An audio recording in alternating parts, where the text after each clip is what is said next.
qui est intéressant avec l'approche Action Type, c'est qu'elle autorise une grille de lecture qui permet justement de comprendre pourquoi une expérience a constitué une erreur et comment on peut la transformer en essai réussi. Voilà. Et en même temps, on peut être aussi suffisamment veillant pour dire qu'il n'y a pas de vraies erreurs. Il y a juste des expériences qui ont des conséquences. Alors, on peut les juger comme étant des erreurs, mais on n'avait pas les moyens forcément de les éviter. Donc, c'est une expérience qui aboutit peut-être à pas à ce qu'on voulait, mais ça reste une expérience. Tout à fait en phase. J'utilisais les mots essai et erreur pour être en phase avec...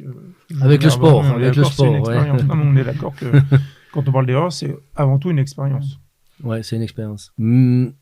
L'expérience, elle devient intéressante dès le moment où on apprend de ce qu'on a fait. Donc, un peu de recul et Action Type permet un peu d'avoir ce jeu de proche loin, de recul, en se disant, voilà, dans quel état j'étais quand j'ai vécu ça, qu'est-ce qui a fait que je me suis énervé, qu'est-ce qui a fait que j'ai pété un câble à ce moment-là, et qu'est-ce que je pourrais faire pour éviter la prochaine fois de... Là, on fait du Nelson Mandela, je ne perds jamais, soit je gagne, soit j'apprends. C'est ça.